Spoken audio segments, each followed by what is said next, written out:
जय हिंद, वंदे मातरम। प्यारे साथी और सभी साथियों को मेरा प्यार भरा नमस्कार। आप सभी का स्वागत करता हूं आज क्लास में। और आज अपन जो हल करने वाले हैं ये काव्य शास्त्र संबंधित टेस्ट है साथियों। इस काव्य शास्त्र संबंधित टेस्ट है, इसमें आपको अलंकार से संबंधित भी प्रश्न मिलेंगे, आपको छंद से संबंधित प्रश्न भी मिलेंगे, आपको काव्य गुण और काव्य दोष से संबंधित प्रश्न भी मिलेंगे। लगभग आपको काव्य शास्त्र का हर प्रश्न, हर टॉपिक का एक न एक प्रश्न आपको जरूर मिलेगा और बहुत बेहतरीन टेस्ट है साथियों। यदि आप लगातार इस प्रकार से इस काव्य शास्त्र के टेस्ट में, हिंदी साहित्य के टेस्ट में रोजाना यदि आप क्लास में बने रहे तो उम्मीद करता हूं साथियों का आपका जो भी कठिन टॉपिक है या जो भी आपको समझ में नहीं आता है साथियों, वह निश्चित रूप से आपको पूरा समझ में आएगा। और आप यदि चैनल पे हो तो कमेंट करके मुझे जरूर बताया करो साथियों कि आपको कौन सी चीज समझ में नहीं आई। वो चीज मैं अगली क्लास में वापिस उसे मैं रिपीट करने की कोशिश करूंगा, लेकिन आप बताएंगे तब है कि मुझे ये चीज समझ में नहीं आई साथियों। दूसरी बात साथियों, उम्मीद करता हूं कि आप इस वीडियो को जरूर अधिक से अधिक शेयर जरूर करेंगे और मुझे कमेंट के माध्यम से जरूर बताया कर जाए साथियों का आप कहां से हैं, कहां तक ये मेरा वीडियो पहुंचा है साथियों। और उम्मीद करता हूं कि आप इसे बहुत आगे शेयर करेंगे। तो हम शुरू करते हैं प्रिय साथियों आज की क्लास को, कि आज की क्लास का जो पहला प्रश्न है वो किस प्रकार का है। देखिएगा, बहुत बेहतरीन प्रश्न है। आज का जो पहला ही प्रश्न है, यहाँ पहला प्रश्न आपसे ये पूछता है अलंकार के संबंध में असत्य कथन है। ये बताया पूछता है पहला प्रश्न। क्या पूछता है, ध्यान से देखिएगा। अलंकार के संबंध में असत्य कथन है। चार कथन है, इसमें अलंकार से संबंधित असत्य कथन का अपन को चयन करना है। अब यहां पर कौन सा आएगा, ध्यान से देखिए। देखिए, पहला बात करते हैं अलंकार का अर्थ है आभूषण। दूसरे, अलंकार संप्रदाय के जनक के भामे। तीसरा, अलंकार काव्य की शोभा बढ़ाते हैं। चौथा है, अलंकार काव्य में शोभा उत्पन्न करते हैं। ये चार ऑप्शन अपने पास है। चारों में से यहां पर देखना है कि चारों में से असत्य कथन कौन सा है साथियों। तो पहले बार देखिएगा, अलंकार है, अलंकार का जो अर्थ होता है वो आभूषण ही होता है। इसके अलावा इसको हम आभरण भी कह सकते हैं, इसको हम गहना भी कह सकते हैं। अलंकार का अर्थ गहना भी होता है, अलंकार का अर्थ जेवर भी होता है, अलंकार का अर्थ मंडन भी होता है। कहने का मतलब ये जो शब्द ये है ये बिल्कुल सही है। दूसरा है अलंकार संप्रदाय के जनक है। तो साथियों ध्यान रखिएगा, अलंकार संप्रदाय के जनक भामे हैं, ये भी अपना बिल्कुल सही है। भामे के साथ साथ दो और आप याद रखिए, एक आप रुद्रट भी याद रखिए और साथियों एक आप दंडी भी याद रखिए। तीनों को याद रखिए आप अलंकार संप्रदाय के। यहाँ जो इसका जनक है वो भामे है, लेकिन रुद्र और दंडी भी अलंकार संप्रदाय से संबंधित ही आचार्य है। यहाँ देखिए, अलंकार काव्य की शोभा बढ़ाते हैं। बिल्कुल साथियों ये पॉइंट है, बिल्कुल सत्य है कि अलंकार काव्य की शोभा बढ़ाते हैं। तो यहाँ पर जो असत्य कथन है वो अपना डी होगा। अलंकार काव्य में शोभा उत्पन्न नहीं करते हैं, ये शोभा को क्या करते हैं, बढ़ाते हैं साथियों। ये ध्यान रखना, ये बिंदु आपको अलंकार से संबंधित बिल्कुल याद रखना है। अलंकार काव्य में शोभा उत्पन्न नहीं करते हैं, अलंकार काव्य में शोभा बढ़ाते हैं। यानी कि वर्तमान में जो शोभा है उसको ही और अधिक उसमें चार चांद लगाते हैं, नहीं कि उसमें ये उसको उत्पन्न करते हैं। यहाँ रस से संबंधित आ जाएगा, अलंकार रस काव्य में शोभा उत्पन्न करते हैं, ये यूं कह सकते हैं, लेकिन अलंकार के विषय में ऐसा नहीं कह सकते। ध्यान रखना साथियों। क्यों? क्योंकि जो अलंकार है ये काव्य के बाह्य तत्व है। क्या है? काव्य के बाह्य तत्व है, इसलिए काव्य की क्या करते हैं, शोभा बढ़ाते हैं, ये उत्पन्न नहीं करते हैं। ध्यान रखना, अलंकार जो है वो क्या है, ये काव्य के कौन से तत्व है, ये काव्य के बाह्य तत्व है, ये अलंकार काव्य के आंतरिक तत्व नहीं है। यदि अलंकार काव्य के आंतरिक तत्व होते हैं तो फिर वह काव्य में शोभा उत्पन्न करते, परंतु ये काव्य क्या है, बाह्य तत्व है, इसलिए क्या करते हैं, शोभा बढ़ाते हैं। तो यहां पर पहला प्रश्न का अपना जो आंसर होगा क्या होगा, डी अपना सही आंसर होगा। अगला आता है वर्णिक छंद में गण कितने प्रकार के होते हैं साथियों। पहली बात तो देखिए, छंद होते हैं, छंद को मुख्य रूप से 3 भागों में बांटा गया। कौन कौन से? हाँ, 2 भाग, एक वर्णिक छंद और एक मात्रिक छंद। 2 भागों में कितने साथियों, ध्यान रखना, 2, एक मात्रिक छंद और दूसरा है अपना वर्णिक छंद। एक मात्रिक छंद होता है, एक होता है वर्णिक छंद। मात्रिक छंद में जहां पर छंद का लक्षण मात्राओं के आधार पर निर्धारित किया जाता है। किसके आधार पर?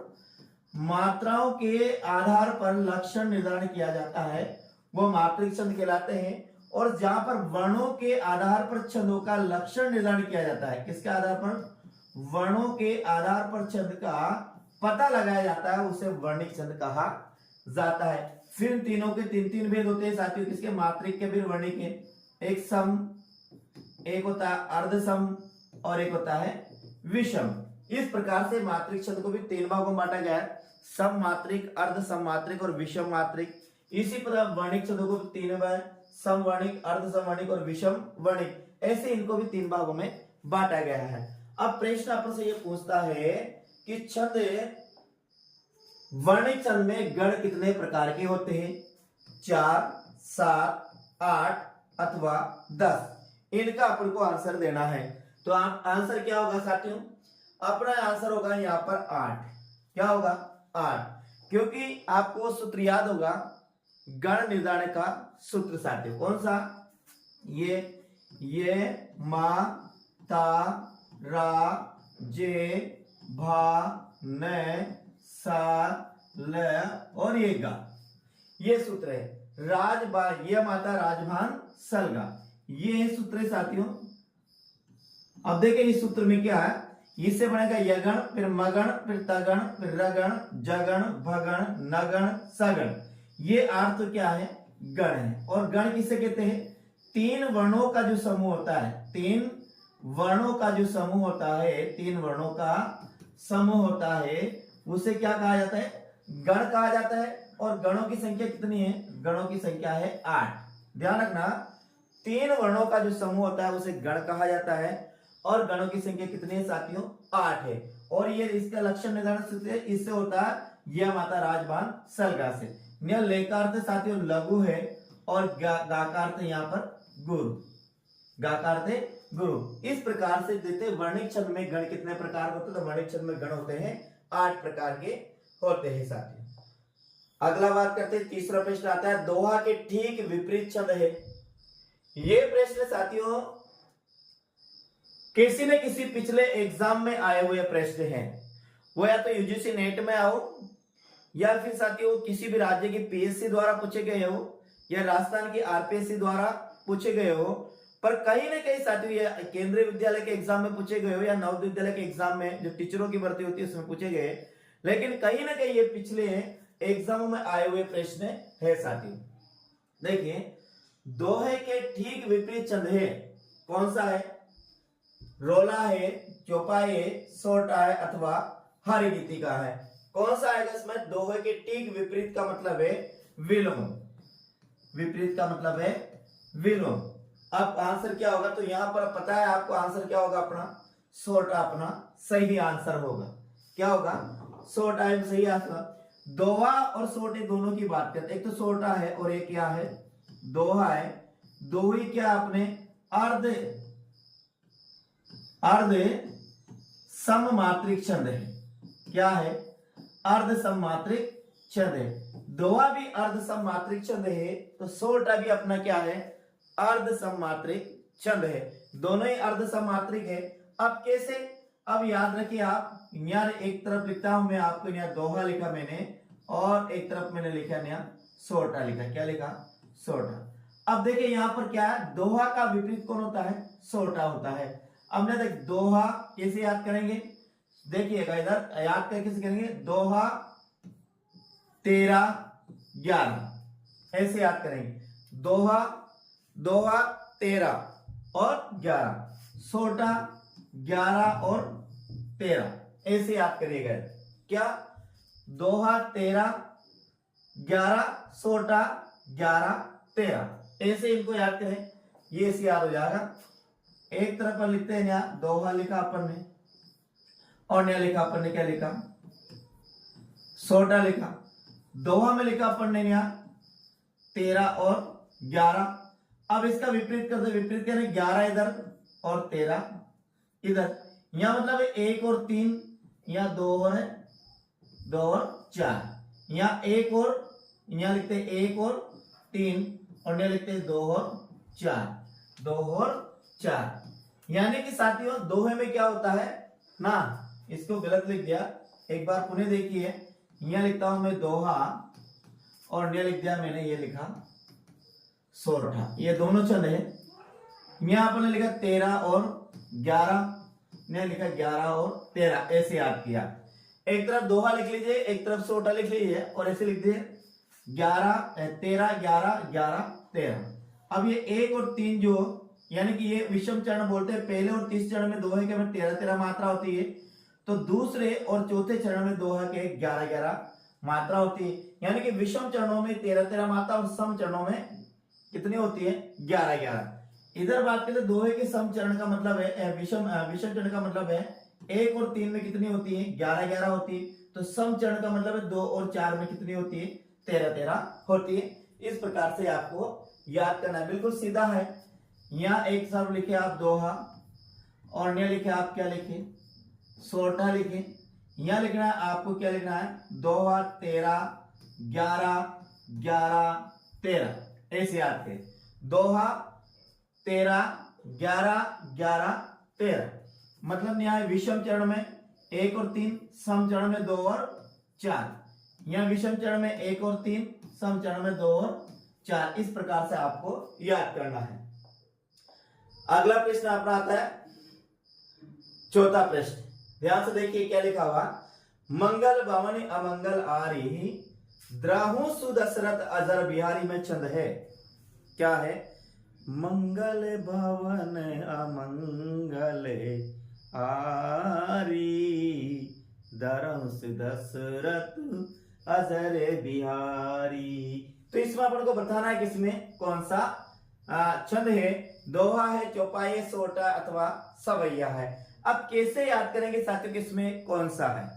पहले बात देख लीजिएगा, देखो सीधा याद करने की ये है कि जो चौपाई होती है, सीधी सी बात ये है कि इसमें पहला वर्ण गिन लीजिए तुरंत, क्योंकि मात्रा में टाइम लगा।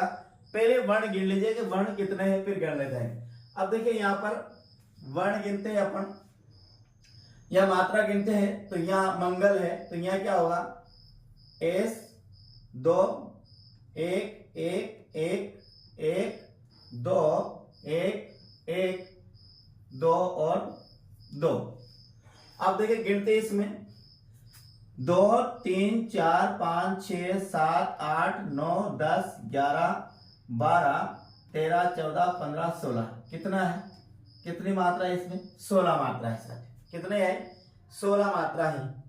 अब देखिए आगे गिनते हैं यहाँ पर 1 2 3 4 5 6 7 8 9 10 11 12 13 14, 13 14 15 और ये 16।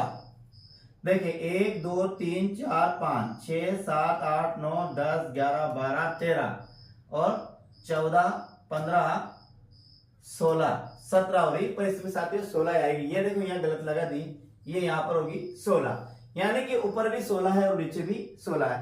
पहली पंक्ति में भी 16 है और दूसरी पंक्ति में भी क्या है, 16 है। कौन सा, मंगल भवन अमंगल आरी, द्राहु सुदशरथ अजर बिहारी। अब देखिए यहाँ 16, जो 16 प्रत्येक छंद के वैसे कौन सा छंद है जिसके प्रत्येक चरण में 16 16 मात्रा होती है। तो देखिए यार इसमें क्या, दोहा है, तो दोहा तो अभी अपन ने देखा, दोहा में क्या होता है 13 और 11 होता है। सोटा अपन देखा, सोटा में 11 और क्या होता है 13 होता है। सवैया ये वर्णिक छंद है, गणबद्ध वर्णिक छंद है, तो सवैया में क्या है 22 से 26 वर्ण होते हैं, 22 से 26 वर्ण होते हैं। तो तीनों का लक्षण तो यहाँ पर बैठ ही रहा। यहाँ लक्षण किसका बैठ रहा, चौपाई का बैठा। तो अपना आंसर क्या होगा साथियों, चौपाई। क्योंकि दोहा में याद करेंगे, दोहा 13 और 11, सोटा 11 और 13, और इसमें क्या है 22 से लेकर 26 वर्ण होते हैं, ये सब भैया अनेक प्रकार का होता है। तो इसमें कौन सा आएगा? चौपाई आएगा। चौपाई क्या है? चौपाई एक तो क्या है? सममात्रिक छंद है। क्या है? सममात्रिक छंद का मतलब है इसके चारों चरणों में कितनी मात्रा होती है? समान मात्रा होती है, उसे सममात्रिक छंद कहा जाता है। यानी कि इसके बोले 4 चरणों वाला, 4 चरणों वाला सममात्रिक छंद है, जिसके प्रत्येक चरण में, जिसके प्रत्येक चरण में 16-16 मात्रा होती है। कितनी कितनी मात्रा होती है? 16-16 मात्रा होती है। यानी कि जो चौपाई है वो 4 चरणों वाला सममात्रिक छंद है और जिसके प्रत्येक चरण में 16-16 मात्रा होती है। ऐसा अपन को ध्यान रखना है। ये चौपाई जो छंद है उसका ये क्या है? लक्षण है। अगला जो प्रश्न आता है अपना वो आता है 5वां। ध्यान से देखिएगा, बहुत अच्छी है। देखिए उदाहरण, जो उदाहरण है वो दे रखा है, पड़ी थी बिजली सी विकराल। क्या है? पड़ी थी बिजली सी विकराल, लपटे थे घन जैसे बाल। न्याय साथियों बाल है, न्याय बोल नहीं है, ध्यान रखना आपने। क्या है? बाल। पड़ी थी बिजली सी विकराल, लपटे थे घन जैसे बाल। अब यह देखिए उपमालंकार है, रूपक है, उत्प्रेक्षा है अथवा संध है साथियों। यहाँ कौन सा होगा? देखिए पड़ी थी बिजली सी विकराल और लपटे थे घन जैसे बाल है। यहाँ पर मैंने बताया क्या है? बाल है। अब देखिए इसमें कौन सा आएगा साथियों? पहली बात देखिए, अब देखिए सीधी सी बात है, यदि वहां जो काव्य पंक्ति आती है उसका तो अर्थ अपन को याद नहीं आ रहा है। पहले तरीके हैं किसी भी काव्य पंक्ति में छंद पहचानने का पहला तरीका यह है कि उसके जो कौन से वाचक शब्द देखे। क्या देखे? पहले पर तो उस काव्य पंक्ति में क्या देखे? वाचक शब्द। वाचक शब्द का मतलब है पहचान चिन्ह। क्या होता है साथियों? पहचान चिन्ह देखे सबसे पहले। यदि आपको उसमें पहचान चिन्ह मिल जाता है तो फिर आपको उसके आगे नहीं बढ़ना है, क्योंकि जो एग्जाम में प्रश्न आता है वो हर प्रश्न पर हम 5 मिनट नहीं सोच सकते। उस प्रश्न में तुरंत निर्णय लें और जल्दी से जल्दी उसे हल करने की कोशिश करें। तो पहले बात अपन देखेंगे इसमें क्या वाचक शब्द कौन सा है या पहचान चिन्ह कौन सा है। यदि वाचक शब्द भी नहीं मिला, पहचान जिसे बोलते हैं पहचान चिन्ह नहीं मिला, तो फिर अब आगे की प्रक्रिया शुरू करेंगे, यानी उसका अर्थ समझने की कोशिश करेंगे। पहली बात में पहचान से देखते हैं। देखिए पड़ी थी बिजली सी विकराल। अब देखिए जो सी शब्द आ रहा है इनमें से कौन सा अलंकार में साथियों ये इनका पहचान चिन्ह है। तो ध्यान रखिए साथियों, जो उपमा अलंकार होता है तो उपमा अलंकार में कौन सा? से, सा, सम, समान, सरिस, सदृश्य और तुल्य। क्या है? तुल्य, एव, ये आदि शब्द पहचान चिन्ह के रूप में प्रयुक्त होते हैं। किसमें? उपमा अलंकार में। तो ध्यान देखिए पड़ी थी बिजली सी विकराल, लपटे थे गन जैसे बाल। तो ये छी आ रहा, तो इसी से मानेंगे कि इसमें कौन सा आएगा? उपमा अलंकार आएगा। तो अपना आंसर क्या होगा? ए अपना यहाँ पर क्या होगा? सही आंसर होगा। अगला प्रश्न है, या अनुरागी चित्त की गति ने समझे नहीं कोई, जो जो बूढ़े श्याम रंग त्यों त्यों उज्जवल होई। इसमें कौन सा अलंकार? उत्प्रेक्षा, विरोधाभास, भ्रांतिमान अथवा उपमा अलंकार। ध्यान से देखिएगा प्रश्न को एक बार पुनः आप। प्रश्न यहाँ पर है, या अनुरागी चित्त की गति न समझे कोई, जो जो बूढ़े श्याम रंग त्यों त्यों उज्जवल होई। अब देखिएगा साथियों यह क्या आएगा? उत्प्रेक्षा आएगा, विरोधाभास आएगा, भ्रांतिमान आएगा या फिर उपमा आएगा। पहली बात उत्प्रेक्षा देखते हैं साथियों, तो उत्प्रेक्षा का में यहाँ पर कोई भी पहचान चिन्ह नहीं मिलते हैं और कोई पहचान नहीं मिलते। उपमा के भी इसमें कोई भी पहचान चिन्ह नहीं मिलते हैं। अब यहाँ देखिए जो भ्रांतिमान है, यहाँ पर भ्रांति होती है, तो यहाँ भ्रांति भी मुझे साथियों ऐसी कोई नहीं आ रही कि इसमें भ्रांति उत्पन्न हो रही है। यहाँ देखिए यहाँ आएगा अपना जो आंसर है विरोधाभास आएगा। अब आएगा कैसे विरोधाभास?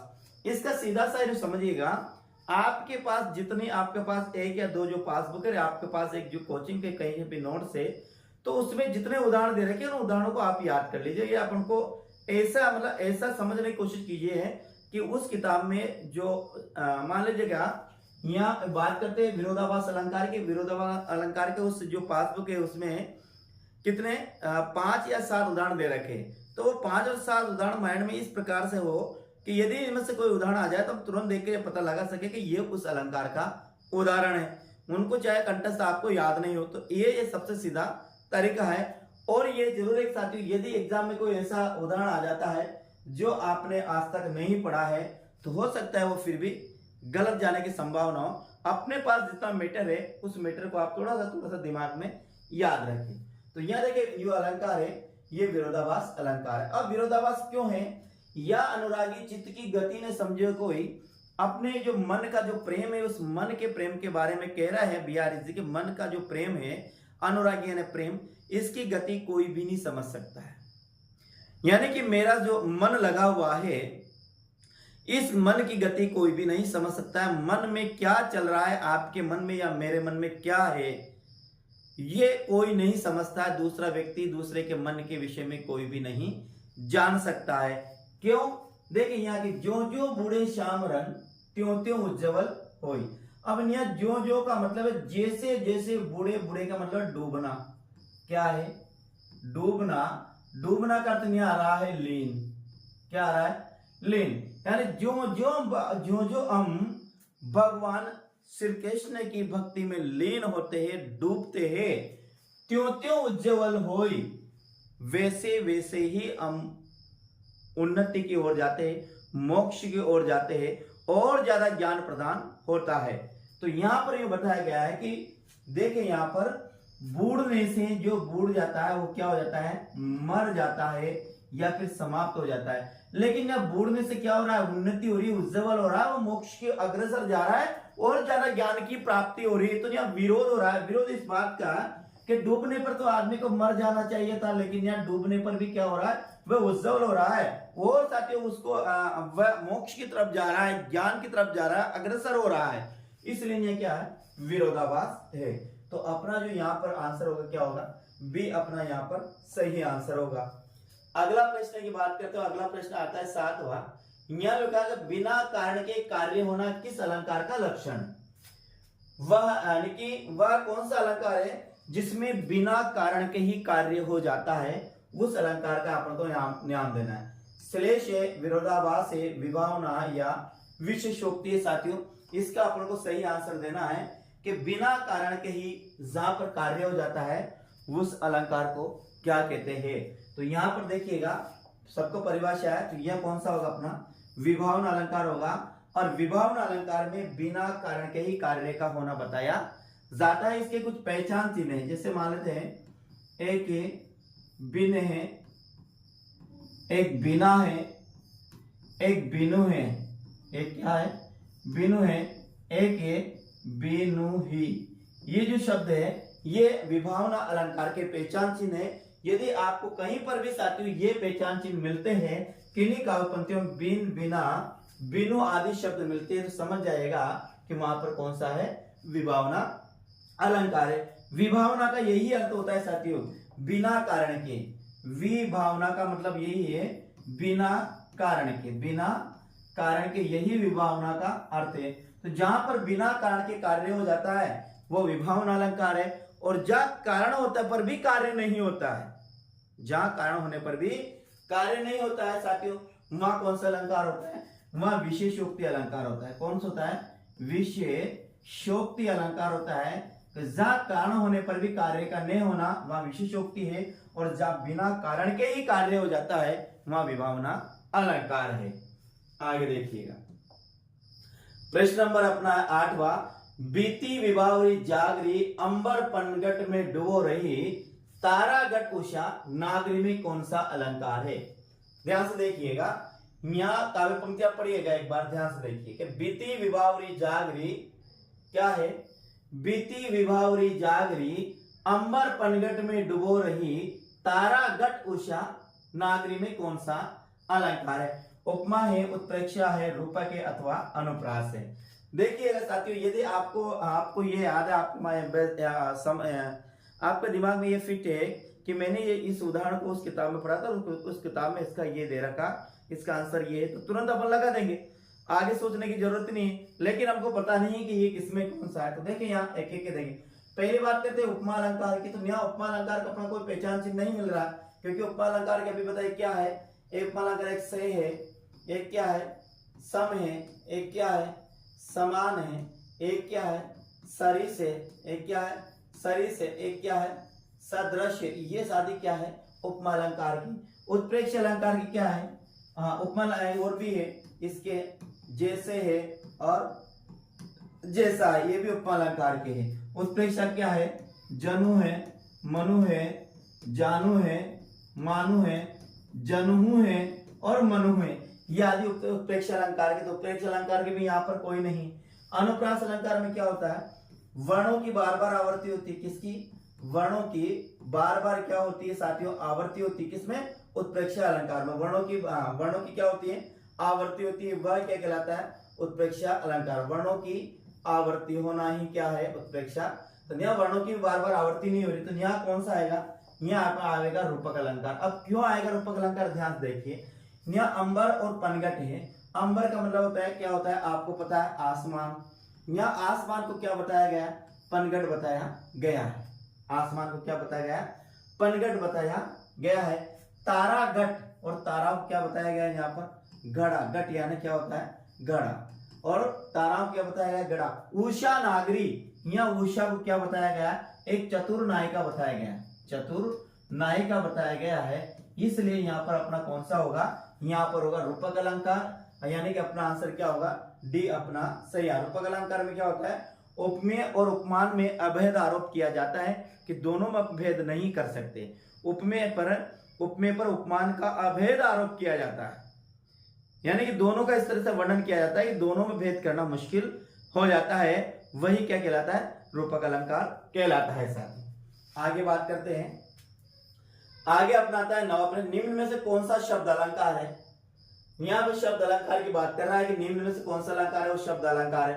पहले बात तो शब्द अलंकार कितने प्रकार के होते हैं, अलंकार होते हैं अपने 3 प्रकार के। कौन कौन से, एक होता है साथियों शब्द अलंकार पहला, दूसरा होता है अपना अर्थालंकार। कौन सा होता है, अर्थालंकार होता है। और तीसरी बात करते हैं, तीसरा अपना होता है उभय अलंकार। क्या होता है, उभय अलंकार। इस प्रकार अलंकार कितने प्रकार के होते हैं, 3 प्रकार के अलंकार होते हैं, शब्द अलंकार, अर्थ अलंकार, उभय अलंकार। अब पहले मैं पूछ रहा हूँ शब्द अलंकार में, तो शब्द अलंकार में कौन कौन से हैं, इनमें से देखिए अपना ये आंसर हो क्या होगा, डी होगा। अब शब्द अलंकार में कौन कौन से ध्यान रखना, एक तो है साथियों अनुप्रास है, दूसरे की बात करते हैं तो क्या है, यमक है, तीसरे की बात करते हैं साथियों कौन सा है, श्लेष है, और चौथे की बात करते हैं चौथा कौन सा है, वक्रोक्ति। यही शब्द अलंकार में मुख्य अलंकार है, ये 4 अलंकार। तो यहाँ पर जो अपना आंसर होगा कि निम्न शब्द अलंकार कौन सा है, तो वक्रोक्ति यानी डी अपना सही आंसर होगा। आगे बात करते हैं, अगला प्रश्न आता है अपना 10वां प्रश्न। 10वां प्रश्न ध्यान देंगे क्या पूछ रहा है, जहां एक सादृश्य के कारण एक वस्तु में अनेक वस्तुओं के होने की संभावना दिखाई पड़े और निश्चय न हो पाए, महा अलंकार होगा।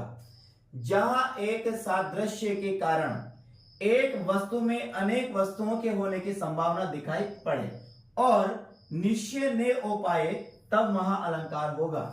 यानी कि वहां एक वस्तु में दूसरी वस्तु का संभावना होना, या एक कोई भी वस्तु है उस वस्तु में अनेक वस्तुओं के भ्रम होना या संभावना होना और अंत तक निश्चय न हो पाए, तो वहां पर कौन सा अलंकार होगा साथियों। देखिए भ्रांतिमान होगा, संदेह होगा, उत्प्रेक्षा होगा या विभावना होगा। इसका सही आंसर क्या होगा साथियों। तो यहां देखिए, यहां पर अपन बात करते हैं, यहां उत्प्रेक्षा और विभावना तो हो ही नहीं सकता है। यहां पर एक संदेह है और एक है भ्रांति, दोनों को समझते हैं। पहले बात इसकी बात करते हैं, ये जो परिभाषा, ये संदेह अलंकार की क्या है, परिभाषा है।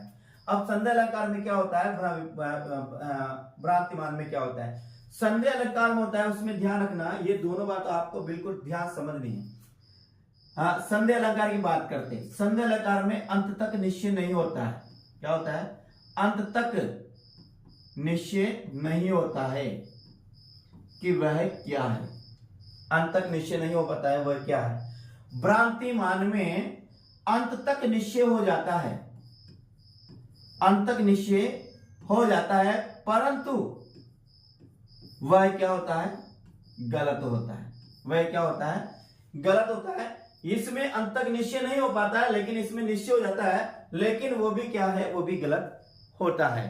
तो यही इन दोनों में अंतर है साथियों।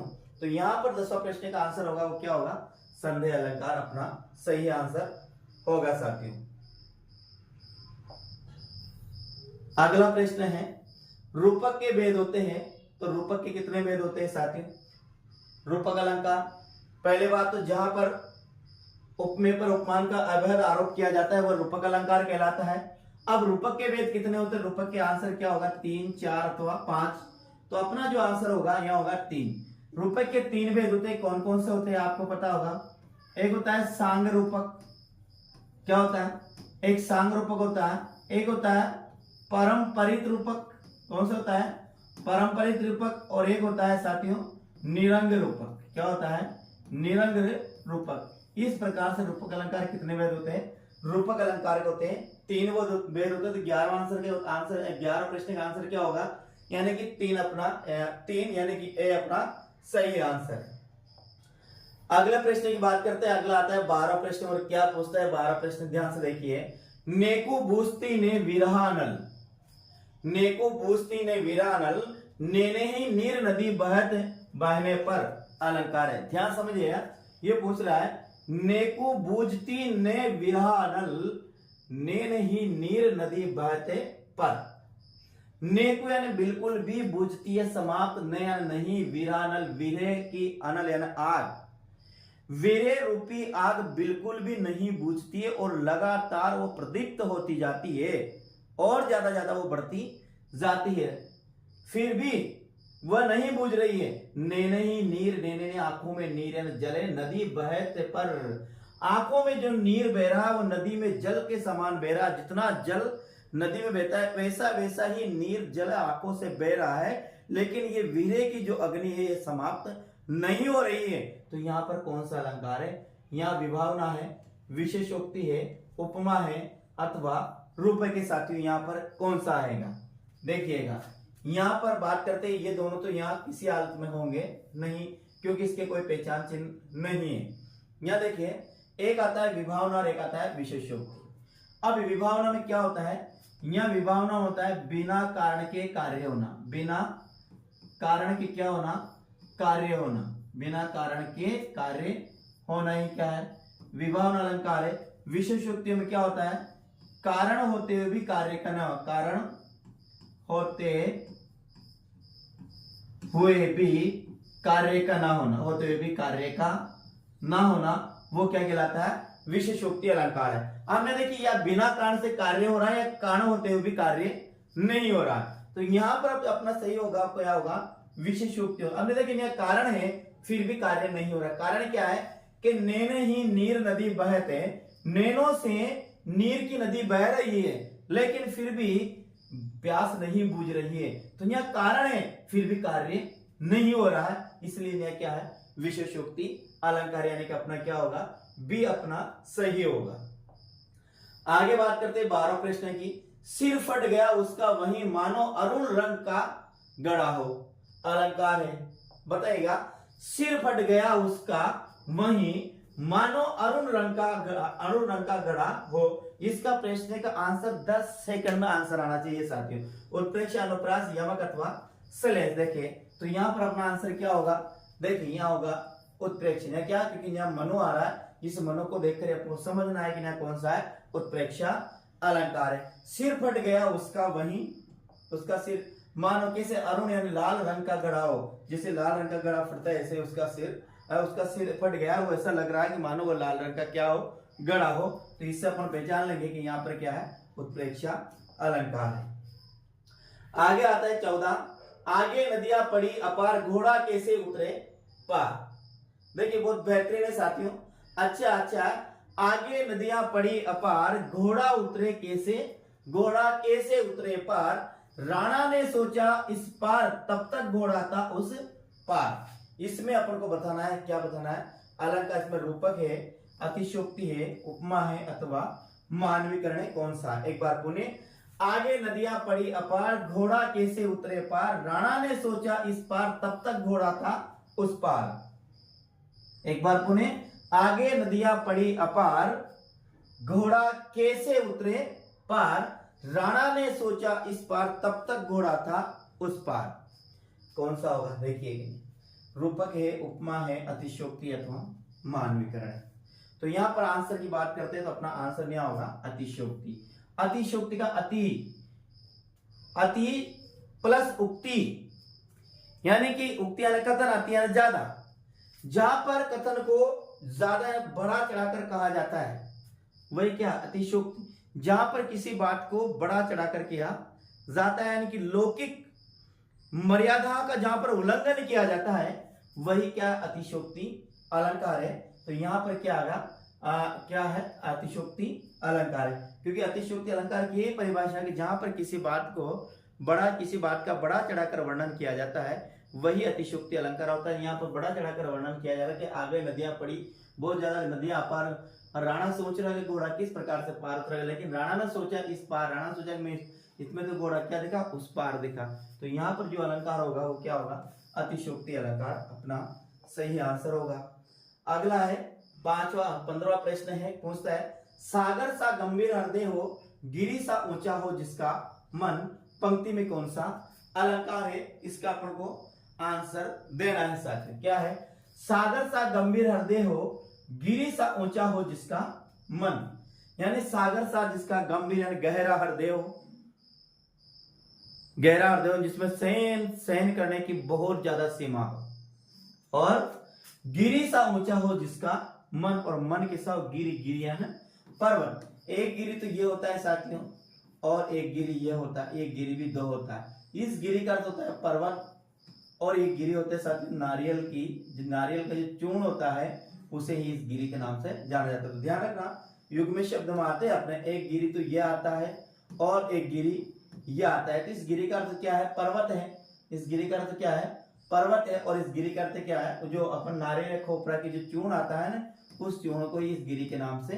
तो ध्यान रखना, जो छोटी छोटी आती है उसका तो पर्वत होता है। तो यहाँ देखिए, सागर सा गंभीर हृदय है उसका, और गिरी सा ऊंचा उसका मन। तो यहाँ किससे पे जाए, यहाँ भी सा आ रहा और यहाँ भी क्या आ रहा है, सा। दोनों जगह सा आने से यहाँ पर कौन सा होगा, ये किस अलंकार के पहचान चिन्ह है, तो ये उपमा अलंकार के पहचान चिन्ह। तो यहाँ कौन सा होगा, सी अपना सही आंसर होगा। अगला आता है 16वां प्रश्न, क्या पूछता है, सीता के पद कमल समान है, हरि पद कोमल कमल से। हरि पद कोमल कमल से पंक्ति में अलंकार है, कौन कौन सा है, या उपमा है, प्रतीप है, ये प्रतीप ऐसा, प्रतीप है, उत्प्रेक्षा अथवा व्यतिरेक है, चारों में से कौन सा है। देखिए, सीता के पद कमल समान है, हरि पद कोमल कमल से। देखिए यहाँ सीता के पद कैसे है, कमल के समान है, हरि पद कैसे है, कोमल कमल से, कोमल कमल से। तो देखिए, एक तो साथियों ये आ रहा है समान और एक आ रहा है से, ये दो किसके, सम समान से उपमा अलंकार के। तो इसमें भी अपना आंसर क्या होगा, ए अपना यहाँ पर सही आंसर होगा। अगला प्रश्न की बात करते हैं। अगला प्रश्न आता है 17वां प्रश्न, और क्या पूछता है, ध्यान से देखिए। 17वां प्रश्न आता है, और 17वां प्रश्न का अपना जो आंसर होगा वो क्या होगा, देखिए 17वां प्रश्न का अपना जो आंसर है वह आंसर है, यह लिखा हुआ है, तो पर वारो उर्वशी सुन राधे के सुजान, तो मौवन के उर्वशी हवे उर्वशी समान। यहां पर एक गुनायिका है, राधा है। राधा को साथियों एक है नायक, एक है उसकी जो अंतरंग सखी है, वह अंतरंग सखी नायिका को यहाँ पर राधा को समझा रही है। यानी इस दोहे का अर्थ है कि जब श्री कृष्ण भगवान गोकुल को छोड़कर मथुरा चले जाते हैं और कई दिनों तक वापस नहीं लौटते, तो राधा जो वीरह अग्नि और ज्यादा प्रदीप्त हो जाती है, और वह साथियों कृष्ण भगवान के ऊपर लांछन लगाती है, उनको उलाहलना देती है, उपालभ्य देती है साथियों, उन पर व्यंग्य करती है कि अब श्री कृष्ण भगवान वापस आने वाले नहीं है।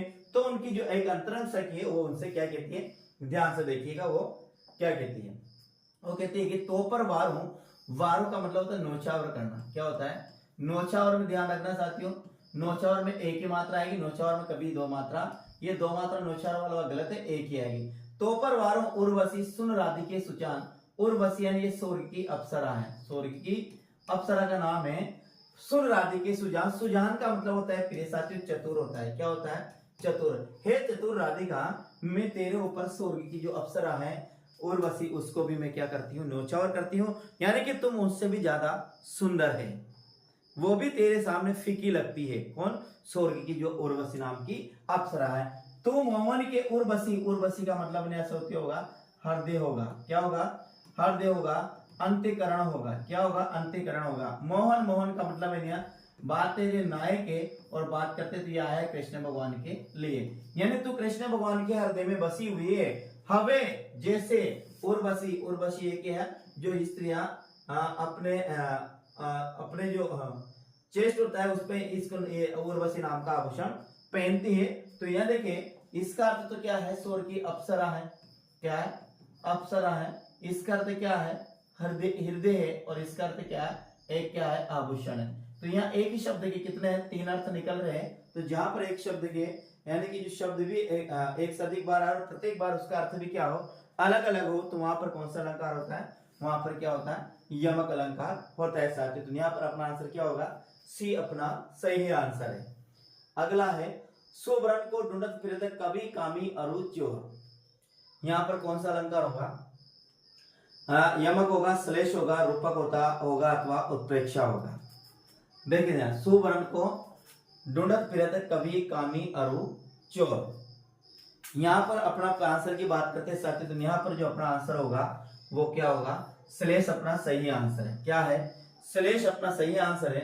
अब श्लेष अलंकार में क्या होता है? एक श्लेष का जो शाब्दिक अर्थ होता है वो होता है साथियों चिपकना। क्या होता है? चिपकना या चिपका हुआ होना। क्या?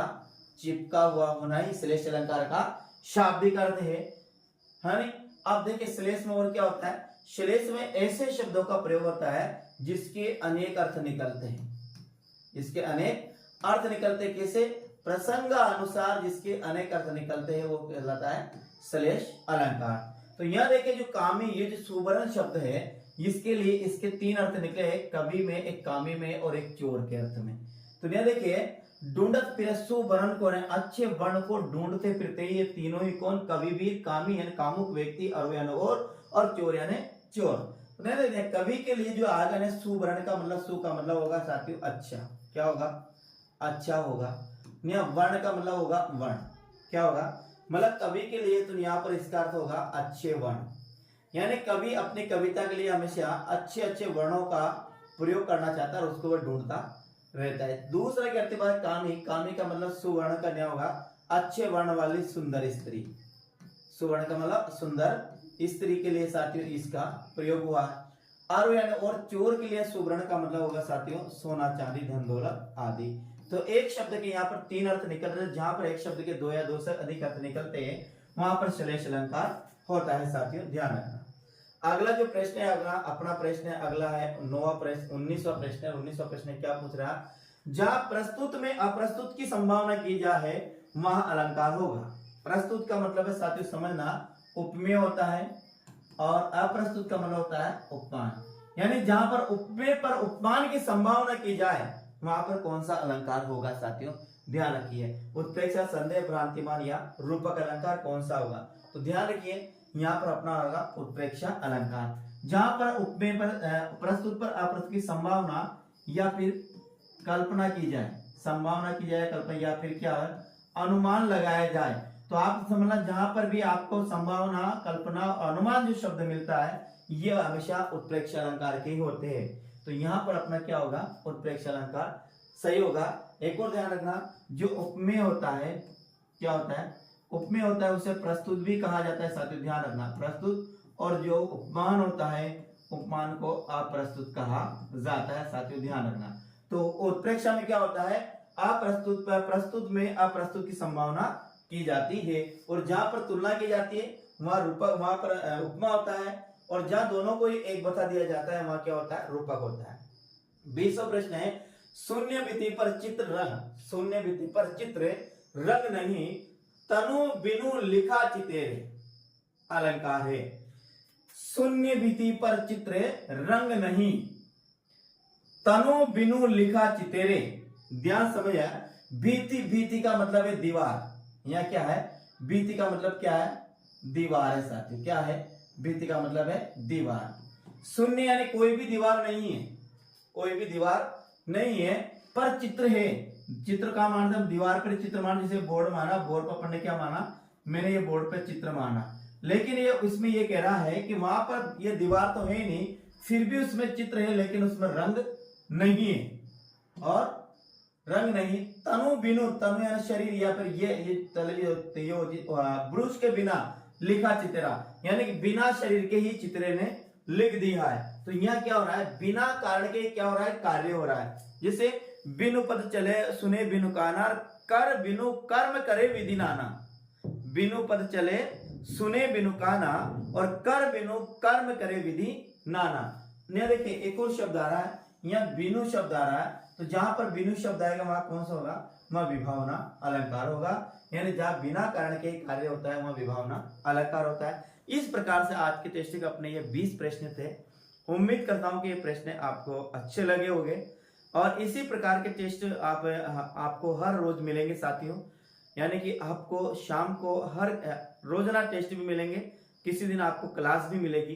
यानी किसको क्या चाहिए साथियों, मुझे कमेंट के माध्यम से बताएं, मैं उसी प्रकार से आपको पढ़ाऊंगा।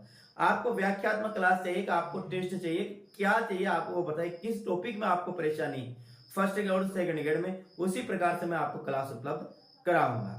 तो ठीक है साथियों, विदा लेते हैं, कल फिर मिलते हैं अगली क्लास में। जय हिंद, वंदे मातरम, प्यारे साथी, राम राम।